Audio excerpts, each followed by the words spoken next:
Et bonjour à tous, j'espère que vous allez bien. On se retrouve aujourd'hui pour l'analyse de trois cryptos. On va commencer par Eigenlayer, on fera ensuite Ether Finance et on finira par Morpho. Mais avant de commencer, pensez à vous abonner à la chaîne si ce n'est pas déjà fait, c'est très important pour son développement. N'hésitez pas à liker les vidéos et aussi à mettre des commentaires, surtout si vous avez des suggestions d'altcoin que vous aimeriez que j'analyse. Allez, on commence. Pour Eigen, on est sur un token qui est assez récent, d'ailleurs les trois sont assez récents. On est listé depuis octobre 2024, on voit que dès le listing, on a eu quand même une belle phase corrective avant de marquer un beau bottom sur novembre 2024, donc c'était au moment des élections américaines. On voit qu'on a profité du premier mouvement sur les annonces, c'était aux alentours du 4-5 novembre je crois. Après avoir retesté notre tunnel 4 heures, on a eu une correction qui nous a ramené sous le premier plus bas qu'on avait marqué début novembre pour récupérer les stops. Ce genre de contexte, c'est pas très grave, c'est quelque chose qui arrive quand même souvent qu'on ait un double bottom avec un second plus bas qui peut être plus bas que le second. Ça arrive. Pour certains, je sais que c'est pas quelque chose qui est valide. En réalité, il y a beaucoup de contextes où on voit ce genre de configuration et ce serait dommage de s'en priver, même si on fait un plus bas ici par rapport à ce qu'on a ici. Je pense que ce qui est plus important, c'est quand même ce qui se passe derrière, à court terme, le genre de réaction qu'on a derrière pour pouvoir prendre position. Et le genre de réaction qu'on a derrière, c'est que on a une belle réaction haussière où on repasse au-dessus de notre 1 heure, on repasse au-dessus de notre 4 heures, et se dire uniquement ok, je ne prends pas de risque parce qu'on a un plus bas ici, je ne suis pas sûr que ce soit la meilleure des choses à faire. En tout cas, derrière, on passe dans une belle tendance haussière, on voit qu'on passe notre 1 heure, notre 4 heures, notre 15 minutes qui tient la tendance pendant quelques temps, on a des retours sur notre 1 heure jusqu'à décembre 2024. On marque notre top avec le reste des altcoins sur le 17 décembre et on voit qu'on passe à court terme sous notre 15 minutes. On finit par break notre 1 heure aussi. On a un premier changement structurel ici quand on ne respecte plus ce fair value gap ici en 4 heures. On voit qu'on passe sous la bougie ici. On a ce rebond qui nous ramène faire un plus haut plus bas et derrière on break notre 1 heure. On break notre 1 heure et on a un break de notre structure aussi ici sur les 4,494 $ où on voit qu'on enfonce bien notre structure en 4 heures. On revient sur notre 4 heures, on break notre 4 heures, rebond qui échoue sur le 15 minutes. On a le commencement d'une belle tendance baissière avec un actif qui revient dans la reload zone de sa dernière impulsion haussière. On voit que là on a une tentative d'inverser la tendance, on repasse au-dessus de notre 1 heure, au-dessus de notre 4 heures, ça ne tient pas, on repasse très rapidement en dessous du 15 minutes, on repart en tendance baissière avec break de notre 4 heures avec création de déséquilibre et on vient faire des plus bas jusqu'à retest un niveau de bottom qu'on avait ici. On a des réactions haussières mais la tendance de fond reste baissière, on voit qu'on a un rebond qui échoue, on repart en tendance, encore un rebond qui nous ramène sur le 4 heures mais le 4 heures bloque la tendance et on continue cette tendance baissière qui continue et qui est tenue par le 4 heures jusqu'à avril 2025. Sur avril 2025, on marque notre bottom sur des plus bas de marché historique. On a une réaction haussière qui nous ramène sur notre 1 heure. Donc on a la formation d'un beau déséquilibre en 4 heures ici, on revient sur notre 1 heure. On a une phase de consolidation avant de réattaquer notre 4 heures. Sur le 4 heures, on a aussi une phase de conso où on essaye de break notre 4 heures, ça ne tient pas. On repart à la baisse et on revient tester notre zone de bottom de avril. Ça se fait sur début mai et derrière, on a une grosse impulsion haussière avec formation de déséquilibre en 4 heures ainsi que en daily. Et cette impulsion nous ramène jusqu'à notre tunnel daily. Derrière, on a eu un rejet qui nous a ramené dans le déséquilibre qu'on avait créé ici, sur notre zone de bottom. On est venu travailler une partie de ce déséquilibre. On a une phase de consolidation avec une nouvelle tentative de venir break notre daily. Là, ce qu'on peut observer, c'est qu'on est dans une phase de consolidation juste sous notre tunnel daily. Visuellement, c'est assez flagrant qu'on a une zone de résistance ici, une zone de support ici, avec un prix qui oscille entre son tunnel 4 heures et son tunnel 1 heure. Et la grosse différence qu'on a au niveau du contexte, c'est que sur toute la partie entre décembre et avril, on a eu un actif qui reste sous son tunnel 4 heures. Là, on voit qu'on a un actif qui passe au-dessus de son 4 heures, puis passe en dessous, puis passe au-dessus, puis passe en dessous. Donc là, on est dans une phase de range où on attend vraiment une direction pour dire ok, on a réussi vraiment à inverser la tendance, on a réussi à marquer un bottom et on repart en performance, ou alors là, on est dans une simple conso avant de repartir dans cette tendance de fond qui est baissière. Les deux sont possibles, malheureusement. Et c'est difficile d'anticiper quelle sera l'issue de cette consolidation. Maintenant, c'est vrai que pour le moment, vu qu'on tient ce niveau ici, l'hypothèse ce serait qu'on soit dans une phase d'accumulation pour partir dans une tendance haussière. Mais on ne peut pas avoir un degré de confiance de 100% sur cette hypothèse, évidemment. Au niveau des points pivots, on peut voir quelque chose d'intéressant, c'est que dès le moment où on a ouvert l'année, on a eu notre pivot annuel qui est apparu, et on peut voir que quand on a break notre pivot annuel, on la reteste et on reteste une zone de confluence entre notre pivot annuel et notre 4 heures. C'est assez important, et vu que c'est un niveau où on n'a pas réussi à repasser au-dessus, c'était un signal qu'on allait probablement continuer dans une tendance de fond qui était baissière. On a continué cette tendance jusqu'à venir sur un autre niveau annuel, et c'est sur ce niveau annuel justement qu'on a rebondi quasiment parfaitement en avril 2025. Et sinon, plus récemment, au niveau des points pivots, on peut voir qu'on a notre pivot trimestriel en support pour le moment. Notre prix, il est bien en train de consolider au-dessus de notre point pivot trimestriel. Avant de parler des targets, on va faire un tour quand même sur ce qui se passe au niveau du volume profile. Là, au niveau du volume profile, on peut voir que le niveau où on a eu le plus de volume d'échange pour le moment, c'est les 1,356$ à peu près. Et c'est quasiment le niveau sur lequel on se situe. Au niveau des bornes, on a notre value basse sur les 67 centimes et notre value haute sur les 2,756$. Au niveau trimestriel, ce qu'on peut observer, ça confirme ce qu'on vient de voir précédemment sur notre volume profile composite, c'est-à-dire que notre point d'équilibre se situe sur les niveaux actuels. Là, ce qu'on peut voir aussi, c'est qu'on a notre zone de bad range qui se situe ici. Ce qui me frappe assez rapidement, c'est que je peux prendre les values basses du trimestre en cours et du trimestre précédent. On pourrait même étendre jusqu'au premier trimestre aussi. Mais là, justement, si on prend ça, on a le bas de notre range. Et si on prend nos values hautes, ici, on a le haut de notre range. Vous voulez des bornes, vous les avez. Et là, ça détermine très bien votre bas de range et votre haut de range. Sur Eigenlayer, c'est assez simple parce que tant qu'il n'y a aucune résolution de ces deux bornes, en fait, il n'y aura pas de direction. Et du coup, là, on peut rester entre ces deux niveaux pendant un moment. Sinon, on peut voir qu'on a la value haute de notre premier trimestre sur les 2,329$. Et ça s'aligne aussi avec la value basse du quatrième trimestre 2024. Là, il y a une zone aussi qui est intéressante sur ce niveau-là. C'est une zone qui est à cheval sur un fair value gap en daily. Au niveau mensuel, il n'y a pas grand-chose de plus à dire parce que les trimestres sont déjà plutôt bien marqués et nous donnent des niveaux qui sont quand même plutôt pertinents. On va parler maintenant des targets et c'est vrai qu'au niveau des targets, déjà au niveau des points pivots, si on réussit à casser le haut de notre range, on a un niveau sur les 1,748. Ensuite, on a un niveau qui est en confluence avec la zone qu'on vient de délimiter et qui est en pleine confluence aussi avec ce fair value gap en daily sur les 2,347$. Et puis, on a notre point pivot annuel sur les 3,162$. Et juste au-dessus, on a un niveau qui est presque en confluence avec une zone de stop et aussi une zone de fair value gap sur les 3,495$. Et on aurait au-dessus de notre ATH un niveau sur les 6,037$. Sur Fibonacci, on a aussi les 50% de retracement qui sont en confluence avec notre pivot annuel. Et sinon, dans notre reload zone, on voit qu'on a une confluence entre le début de la reload zone et un déséquilibre dans le price action. Et aussi, sur la fin de la reload zone, on a aussi une confluence. Et concernant la force relative de Eigenlayer, on était sur un actif qui était dans une sous-performance contre le reste du marché. Et depuis peu, on voit qu'on est en train de résister un peu, on est en train de se maintenir. Contre XRP, on voit qu'on fait plus de plus bas. Contre Bitcoin, on latéralise. Contre Solana, c'est pas trop ça.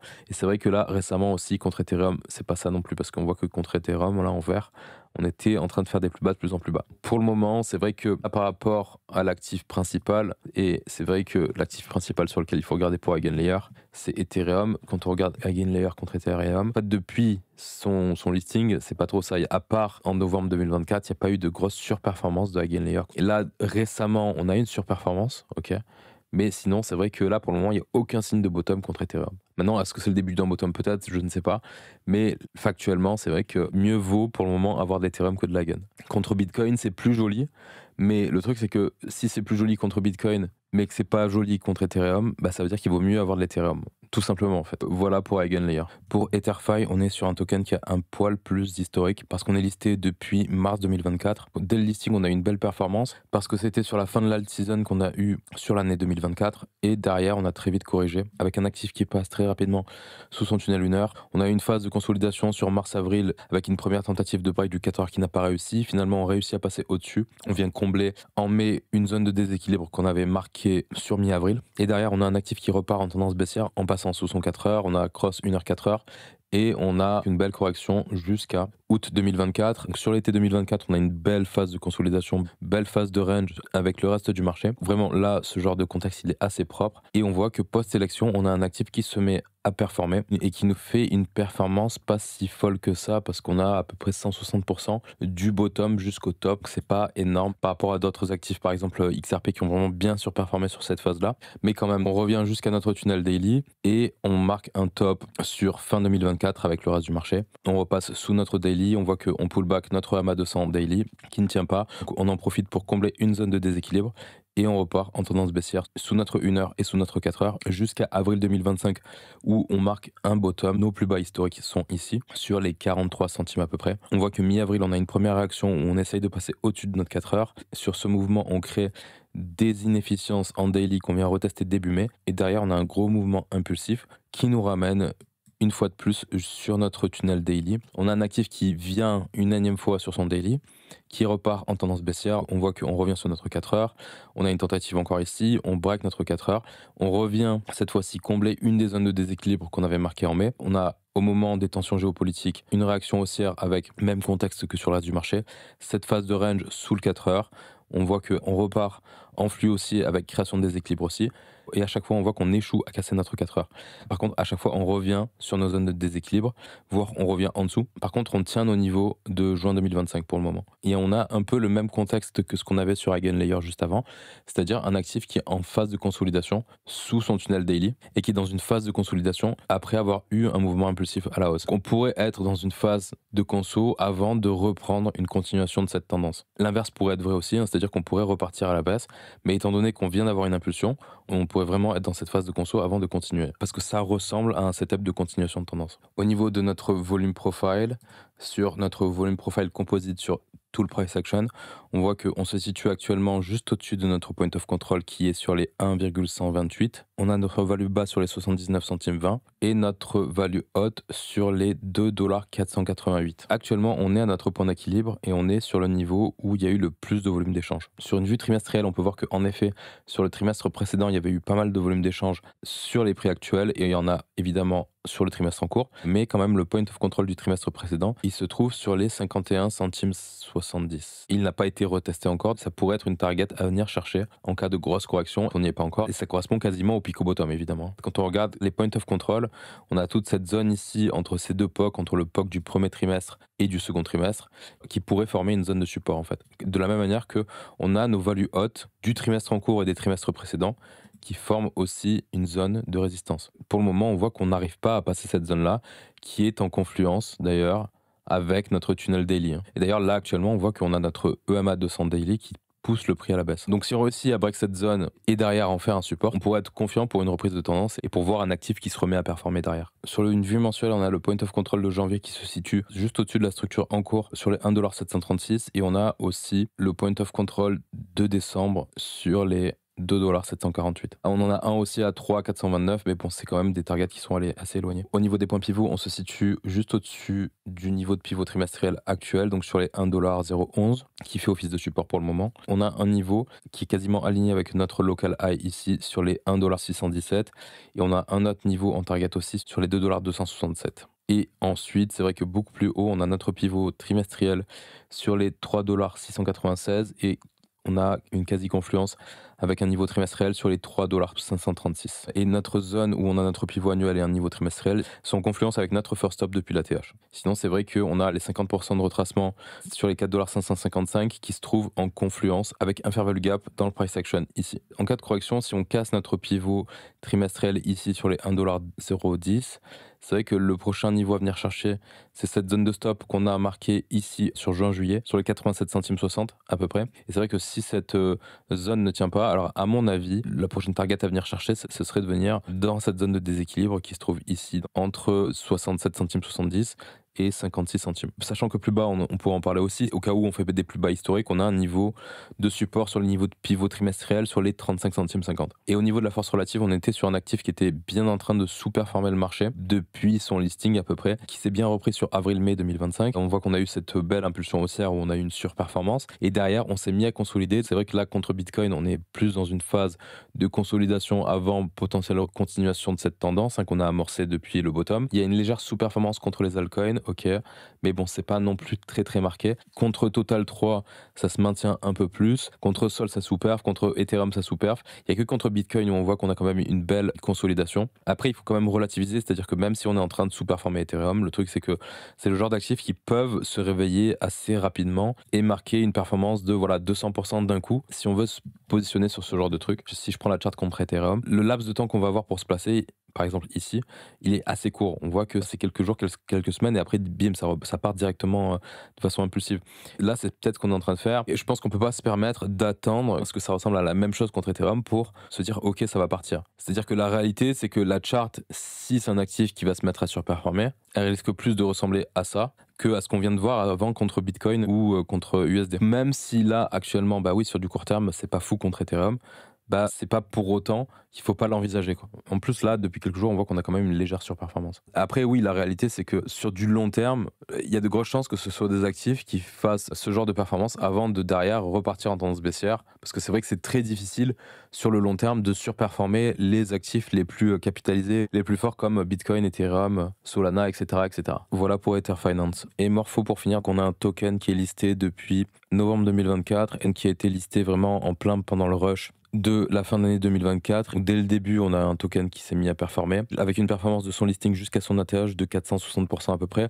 On voit qu'on était dans une belle tendance haussière avec à chaque fois nos déséquilibres qui sont respectés. Alors c'est vrai que contrairement au reste du marché, on a eu un token qui a corrigé sur début 2025, mais qui a réussi à faire un ATH quand même sur ce mouvement impulsif qu'on a eu mi-janvier. On a fait un ATH sur Morpho alors que le reste du marché était quand même déjà dans une tendance à la baisse. Derrière, on voit qu'on a un actif qui finit quand même par reprendre la même direction que le reste, avec un retour sur son 4 heures.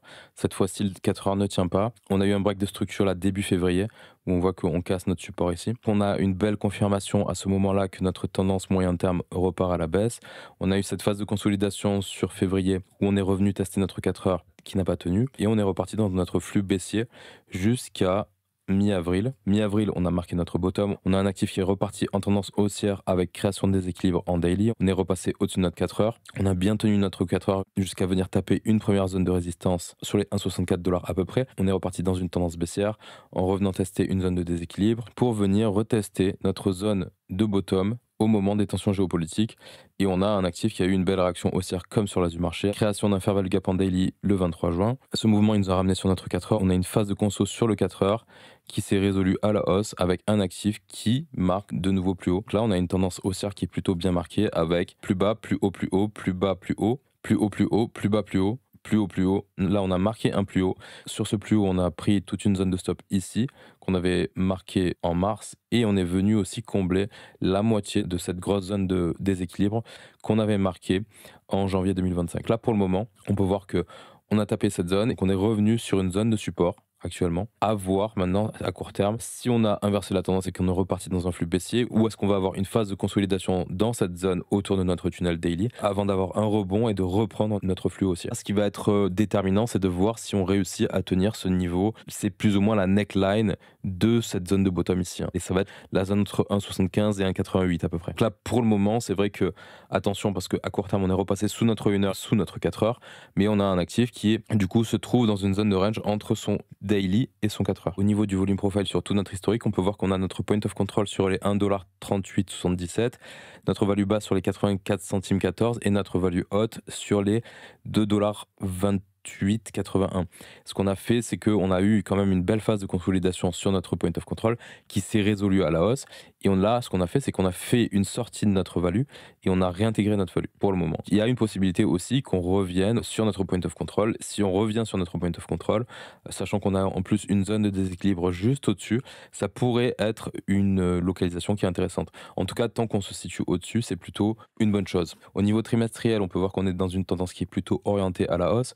On a le point of control de la fin de notre quatrième trimestre 2024 qui est en plus bas. On voit que sur le premier trimestre 2025, on a fait quand même un point of control plus élevé, ce qui veut dire qu'il y a eu quand même beaucoup plus de positionnement qui s'est fait sur ces niveaux de prix que sur les niveaux de prix qu'on a eu sur le top ici. Même si quand on regarde notre profil de volume, on peut voir qu'en réalité, on a plusieurs POC. C'est-à-dire que même si notre point of control, il est ici sur les 1,30$, on voit qu'on a quand même un sacré gros nœud de volume ici sur les 2$ à peu près, ainsi que sur notre top, proche de notre value haute. Mais en tout cas, ce qui est plutôt encourageant sur Morpho, c'est que nos POC sont ascendants. Qu'on voit là que entre le Q4, le Q1, le Q2 et le Q3 actuel, on est sur une pente ascendante au niveau trimestriel. C'est vraiment un actif sur lequel c'est plutôt encourageant. Là, actuellement, sur notre trimestre en cours, on voit que notre value basse, c'est la value haute du trimestre précédent. Vraiment, on a notre zone de support qui se situe ici à peu près. Et d'ailleurs, début août, on peut voir qu'on a fait un mouvement qui était intéressant parce qu'on a essayé de réintégrer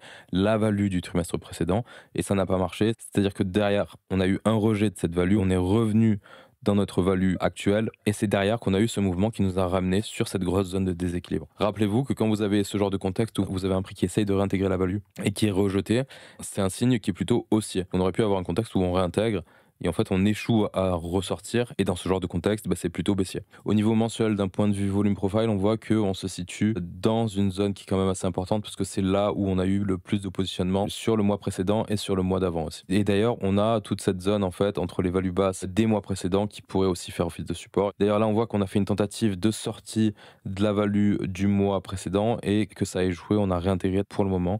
On se situe toujours dans la value du mois précédent, ce qui est plutôt encourageant dans le fait de ne pas venir faire des nouveaux plus bas. Pour le moment en tout cas. En termes de target, au niveau du volume profile, on a un naked POC ici, je le vois sur les 3,34 en mensuel, c'est le point of control du mois de janvier. Donc, au niveau des targets, on peut utiliser très rapidement les points pivots, et l'observation qu'on peut voir, elle est assez intéressante, c'est qu'on est revenu sur notre pivot annuel sur les 2,5871 $. En fait, on a été rejeté, on avait une confluence entre la zone de déséquilibre qui est marquée ici et notre pivot annuel ici. Et sinon, ce qu'on peut voir aussi, c'est qu'on se situe dans une zone de range entre deux niveaux trimestriels qui pourraient faire office de support-résistance. Et d'ailleurs, il y en a un pour le moment qui fait office de support. Il ne l'a pas fait avant, quoique il l'a fait peut-être à plus court terme.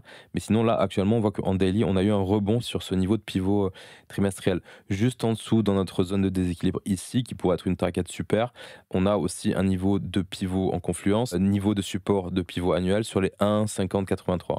Et puis en dessous, on a notre pivot trimestriel sur les 1,3109. Bon, encore en dessous, on pourrait revenir aussi sur les 85 centimes 19 qui se situent vraiment sur le bottom de avril 2025. Bon, c'est des niveaux qui sont quand même assez éloignés. Je suis pas sûr qu'on y aille demain, sachant qu'on est quand même sur un actif qui a, à mon avis, pas mal de force. On va le voir avec la force relative, mais je pense que c'est un actif qui a quand même plus de force que d'autres. Au niveau des retracements de Fibonacci, on peut voir que justement, on est presque revenu sur le dernier mouvement qu'on avait fait. On est presque revenu en reload zone. On s'est arrêté juste avant la reload zone. Sinon, on avait réussi à break notre first stop. Et pour le moment, on se situe sous notre first stop. Et sinon, on peut voir qu'on a le sweet spot de notre RLZ qui s'aligne aussi avec un niveau trimestriel sur les points pivots. Bon, sinon, il y a des targets à la hausse qui sont post-ATH. On pourrait par exemple notifier ce niveau annuel sur les 4,5461 $. Et sinon, on en a un sur les 5,6108 $, mais c'est quand même des niveaux qui sont assez éloignés des prix actuels. Au niveau de la force relative, on est quand même sur un actif qui est plutôt solide, c'est-à-dire que on a eu une correction contre tout le marché de décembre 2024 jusqu'à avril 2025, ça ok, mais depuis avril 2025, on réussit à se maintenir contre XRP, on se maintient contre Bitcoin et on est même en surperformance contre Bitcoin, contre Total 3 aussi, contre les alts c'est plutôt pas mal aussi, contre Solana c'est plutôt pas mal aussi, même si bon récemment il y a une petite sous-performance parce que Solana a surperformé. Il n'y a que contre Ethereum où c'est pas trop ça, on va aller voir plus en détail. C'est vrai que contre Ethereum, on est dans une tendance qui est orientée à la baisse avec des moments de surperformance, mais il y a quand même un ralentissement de cette tendance. Si Ethereum se met à latéraliser, c'est quand même un actif qui pourrait reprendre en momentum contre Ethereum. Voilà, j'ai fini pour l'analyse de ces trois cryptos, j'espère que ça vous a plu. N'oubliez pas de vous abonner, de liker les vidéos et de mettre des commentaires. Je vais vous souhaiter une bonne journée ou une bonne soirée et je vous dis à la prochaine. Allez, ciao ciao.